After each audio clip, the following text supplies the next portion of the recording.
A security camera captured everything. A truck driver taking a shower at a gas station, completely unaware that someone was filming her through a crack in the bathroom door. The video went viral in hours, shared thousands of times with cruel comments and mocking laughter, but nobody knew who she really was. Hey everyone, if you're enjoying this story, hit that like button and subscribe to the channel. And comment below what city you're watching from, plus the word justice, because that's exactly what this story is about. Sarah Martinez had been driving trucks for 15 years. At 42, she was one of the few women in a profession dominated by men. Every day was a battle for respect, every stop a reminder that she didn't belong in their world. That Tuesday night, she pulled into Miller's truck stop after driving for 12 straight hours. Her back ached, her eyes burned, and all she wanted was a hot shower and a decent meal. The place was packed with truckers, their loud voices echoing through the diner. She grabbed her shower kit and headed to the women's bathroom. It was old, with broken tiles and a door that didn't lock properly, but it was the only option for miles. What Sarah didn't know was that Jake Thompson, a 28-year-old trucker with a reputation for crude jokes and disrespecting women, had noticed her walk in. He'd been making comments about her all evening, calling her names and questioning why women were allowed to drive trucks. Jake quietly followed her and positioned his phone to record through the gap in the bathroom door. He thought it would be hilarious content for his social media, just another joke at a woman's expense. But Jake had no idea he was about to mess with the wrong person. Sarah wasn't just any truck driver. She had a past that would soon catch up with everyone who thought they could humiliate her without consequences. Some secrets are worth protecting. Others are worth revealing at exactly the right moment. The video spread like wildfire across social media platforms. Within 6 hours, it had over 50,000 views. The comments section was brutal. Men laughing, making disgusting remarks about Sarah's body, sharing the video to their friends. Jake felt proud of himself. He'd gained 2,000 new followers overnight. His buddies at the truck stop were calling him a legend. He even printed out some of the funniest comments to show around. But Sarah's life was falling apart. Her employer, Mountain View Logistics, called her into the office the next morning. Her boss, Mr. Richards, looked uncomfortable as he slid a tablet across his desk. "Sarah, we need to talk about this video." She watched herself on screen, violated and exposed. Her hands shook as she gripped the tablet. "I didn't know I was being filmed," she whispered. "I believe you. But our clients are concerned about the company's reputation. Some are threatening to cancel contracts." Sarah had worked for Mountain View for 8 years. She had a perfect safety record, never missed a delivery and often worked overtime without complaint. But none of that mattered now. "What are you saying?" "I'm sorry, Sarah. We have to let you go." Meanwhile, Jake was at another truck stop, showing the video to anyone who would watch. He'd edited it with funny sound effects and crude captions. Every view, every laugh, every share felt like a personal victory. "You should see how many people are watching this," he bragged to his friend Mike. "This woman thinks she can just walk into our world and demand respect. Well, now she knows her place." Mike laughed, but something felt wrong. "Don't you think this is going too far?" "Too far?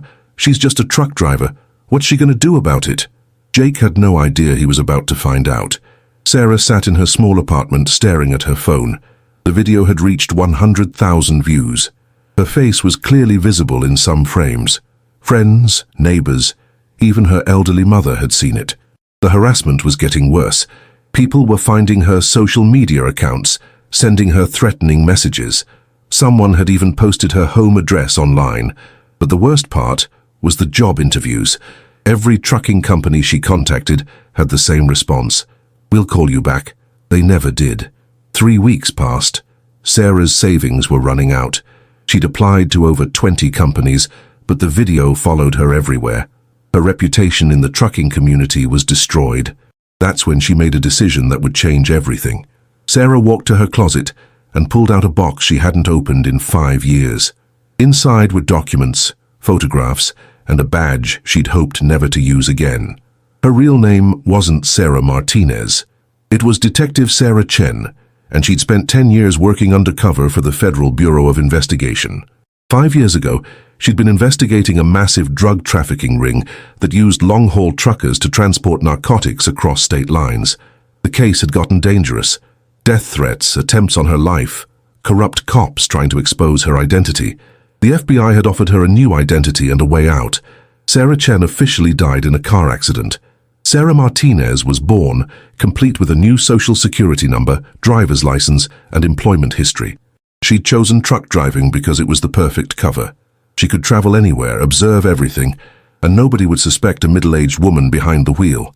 But now Jake Thompson had destroyed her carefully constructed life. Sarah opened her laptop and began typing. She still had contacts in law enforcement, people who owed her favors. Within hours, she had Jake's full background. His real name, address, criminal history, and something very interesting about his recent activities.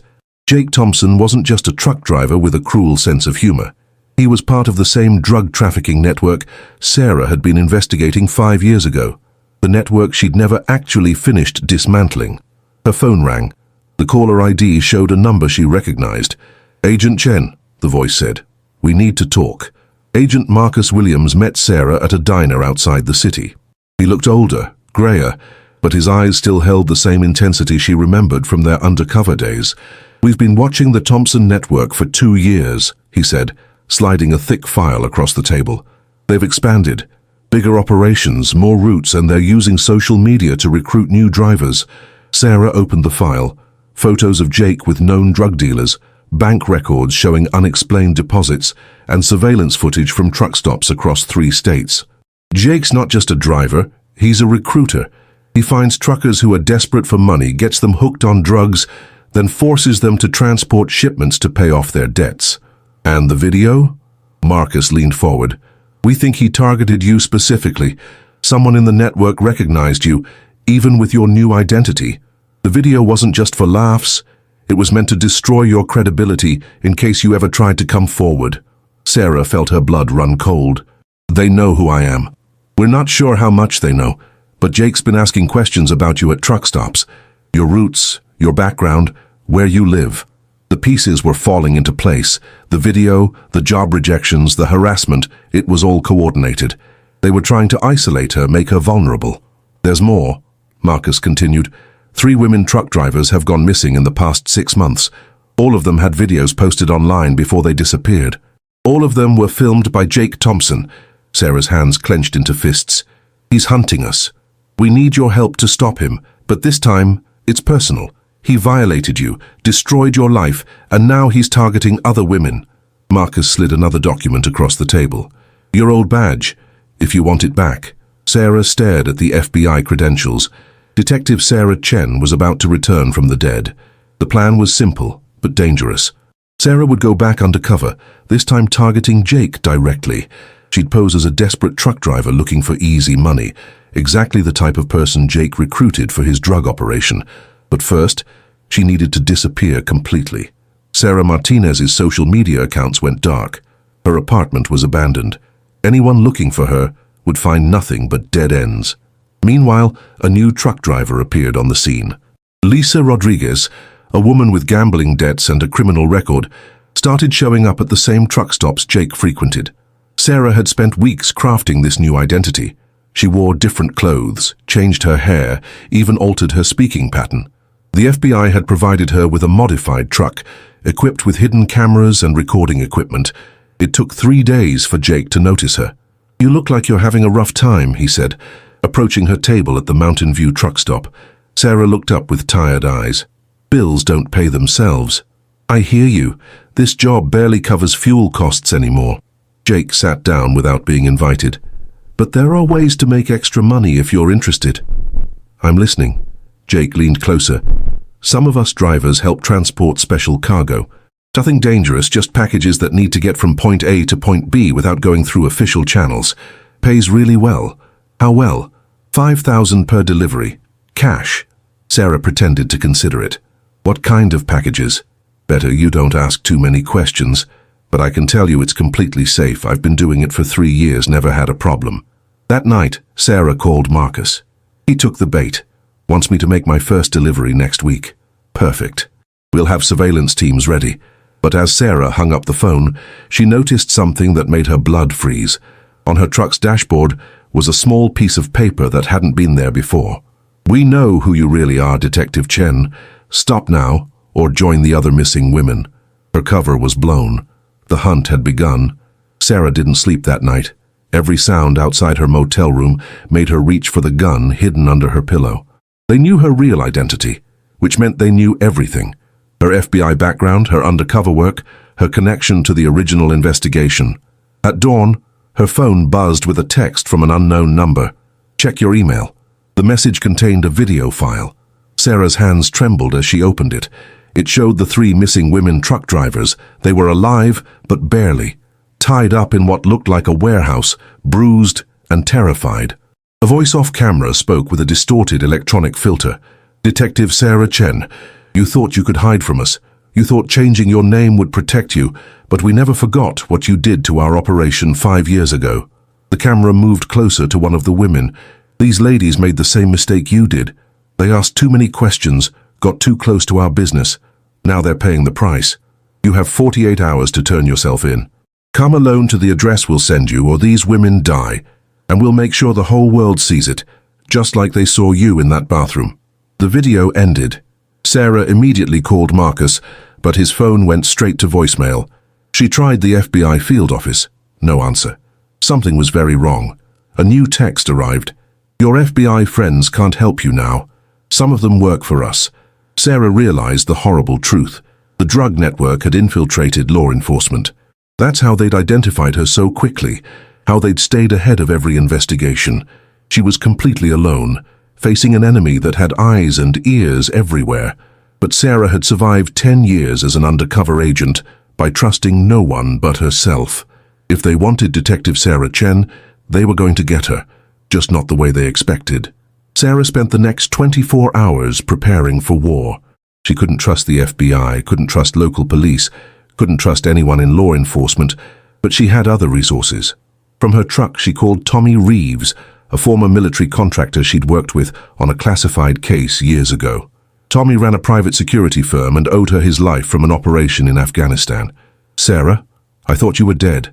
Long story. I need help, and I need it now."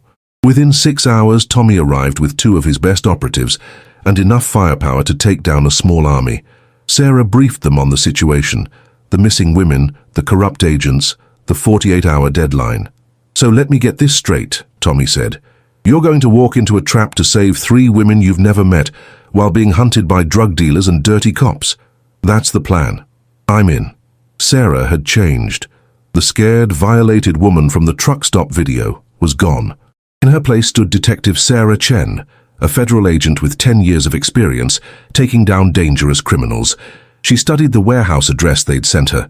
It was in an industrial district, surrounded by abandoned buildings. Perfect for an ambush, but also perfect for a counterattack. "They expect me to come alone and surrender," she told Tommy's team. "Instead, we're going to hit them hard and fast. Priority 1 is rescuing those women. Priority 2 is taking down Jake Thompson and his entire network." Sarah strapped on her bulletproof vest and checked her weapon. For 5 years, she'd lived as a powerless victim, watching Jake destroy her life piece by piece. But Jake had made one crucial mistake. He'd threatened innocent women, and that crossed a line Sarah would never tolerate. Detective Sarah Chen was officially back on duty, and she was done playing defense. The warehouse sat in darkness as Sarah's team took their positions. Through thermal imaging, they could see at least 8 heat signatures inside. The 3 hostages and 5 armed guards. Jake Thompson was there, along with his boss, a man named Vincent Carrera, who'd been running the drug operation for over a decade. Sarah had been hunting Carrera 5 years ago when she'd been forced into witness protection. "Remember," Sarah whispered into her radio, "we go in silent until we secure the hostages. Then we take down everyone else." Tommy's voice crackled back. "Copy that. Teams are in position." Sarah approached the main entrance alone, as instructed. Her hands were zip-tied behind her back, a fake restraint that she could break in seconds. Hidden cameras on her vest would record everything for evidence. The warehouse door opened. Jake stood there with a sick smile on his face. Well, the famous detective Sarah Chen, you look different than in your truck driver days. Let the women go, Jake, your problem is with me." "Oh, but that's where you're wrong." Jake grabbed her arm and pulled her inside. "See, those women saw too much. They started asking questions about missing drivers, about strange cargo. They became liabilities. The warehouse was bigger than it looked from outside. Shipping containers lined the walls, and Sarah could smell the distinct odor of stored drugs. This wasn't just a meeting place. It was their main distribution center. Vincent Carrera stepped out of the shadows. "Detective Chen, you cost me millions of dollars 5 years ago. Dozens of my men went to prison because of you." "Not enough of them, apparently." Carrera laughed. "You always were brave, stupid but brave. Did you really think you could hide from us forever?" Sarah smiled. "I wasn't hiding, Vincent. I was waiting for you to make a mistake big enough to bring you down permanently." "And what mistake was that?" "Letting me get close enough to record this confession." Everything happened at once. Sarah broke free from her fake restraints, just as Tommy's team breached the warehouse from 3 different entrances. Smoke grenades filled the air as gunfire erupted from all directions. "Get the hostages!" Sarah shouted, diving behind a shipping container as bullets flew past her head. Jake tried to run, but Sarah tackled him to the ground. They fought viciously, rolling across the concrete floor. Jake was younger and stronger, but Sarah had years of FBI combat training. "You destroyed my life," she screamed, landing a punch to his jaw. "You're nothing but a truck driver," Jake spat back, trying to reach for his gun. Sarah grabbed the weapon first and pressed it against his temple. "I'm Detective Sarah Chen, Federal Bureau of Investigation. You're under arrest for kidnapping, drug trafficking, and sexual exploitation." Across the warehouse, Tommy's team had secured the 3 missing women. They were alive but traumatized, exactly as Sarah had seen in the video. Vincent Carrera was cornered near the back exit, surrounded by Tommy's operatives, but he wasn't going down without a fight. "You think this ends anything?" he yelled at Sarah. "I have cops on my payroll in 6 states. Judges, prosecutors, FBI agents. You'll never make any of this stick." "Maybe not," Sarah replied, still holding Jake at gunpoint. "But I don't need the corrupt system to get justice." She pulled out her phone and opened a livestream app. Within seconds, hundreds of people were watching. "My name is Detective Sarah Chen," she said to the camera. 3 weeks ago, this man, Jake Thompson, secretly filmed me in a bathroom and posted the video online to humiliate me.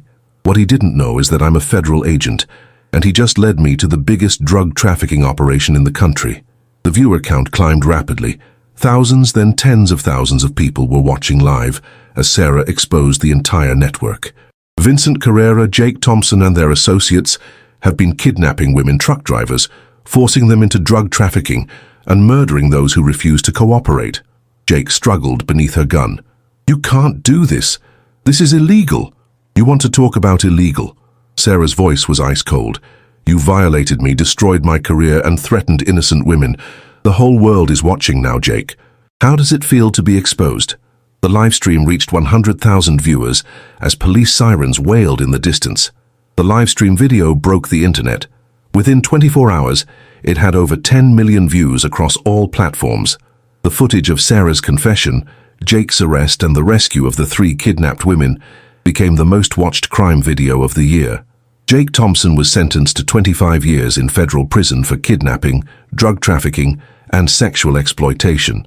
Vincent Carrera received life without parole.